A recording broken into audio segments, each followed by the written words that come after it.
If you are putting off an important task, you are likely experiencing a biological threat response. When a project triggers fear of failure or judgment, your amygdala, the brain's emotional sentinel, interprets that discomfort as an active danger, triggering a stress response that suppresses your ability to plan. Clinical studies categorize this behavior as an emotion regulation strategy. Brain scans of chronic procrastinators often show a larger, more reactive amygdala, coupled with weaker functional connections to the regions responsible for translating intentions into actual movements. Over the next 5 minutes, we are going to use a specific neuroscience protocol to bypass this biological response, lower the alarm, and get you to initiate your most avoided task. First, gather the prerequisites. Grab a pen and a piece of blank paper. While you do that, bring to mind the specific task you are actively avoiding right now. These physical steps initiate a behavioral chain. By moving from abstract dread to physical contact with your tools, you are reducing the ambiguity that the amygdala often uses as a trigger for avoidance. Step 1. Write down the exact task you are avoiding at the top of your paper. Both Socrates and Aristotle explored this state of acting against one's better judgment, calling it akrasia. They recognize that humans often fail to do what they rationally know is best because of a cognitive battle between impulse and reason. Right below your task, write down the specific feeling that is keeping you from starting. Pinpoint if it is a fear of failure, the weight of others' judgment, or simple task overwhelm. Your brain treats these specific negative feelings with the same urgency as a physical threat. When the amygdala is in alarm mode, the cognitive resources required for self-regulation are significantly reduced. Naming the fear acts as a neural circuit breaker. This simple articulation begins transferring control from the emotional limbic system back to the rational prefrontal cortex. Step 2 is deploying what we call strategic imperfection. Procrastination is often deeply tied to perfectionism.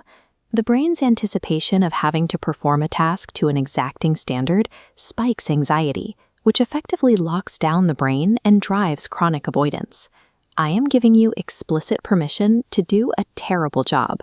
Your only goal for the first few minutes is to create the roughest, most imperfect version of this task possible. Standardizing a rough attempt actively lowers the amygdala's alarm because the psychological risk of failure has been removed from the equation. Producing a low-quality first draft is a functional biological requirement. It allows the executive centers of the brain to override limbic avoidance and cross the threshold into action. Step 3. Look at your task and shrink it into a microscopic fragment that takes less than 120 seconds to complete. If the task is to write a report, your new task is to write one single terrible sentence. To ensure you follow through, we will use implementation intentions, specific if-then plans that bypass the need for volatile motivation. Use this template. If triggering situation occurs, then I will initiate my 2-minute action. For example, if I finish watching this video, then I will open my file and write just one sentence. This structure removes the decision-making process from the moment of execution. The brain no longer has to reevaluate the threat because the plan is programmed. Step 4 is execution. Immediately put your phone on Do Not Disturb to remove any environmental cues that might trigger a switch away from the work. You have your plan. I want you to initiate that specific 2-minute action right now as the video runs. Here is your 60 seconds of total silence and focus. Begin.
Or set a timer for 25 minutes and utilize the momentum you've already generated. Managing the amygdala's threat response allows the prefrontal cortex to sustain focus. By systematically removing the emotional friction, you have created a path for predictable, self-regulated effort.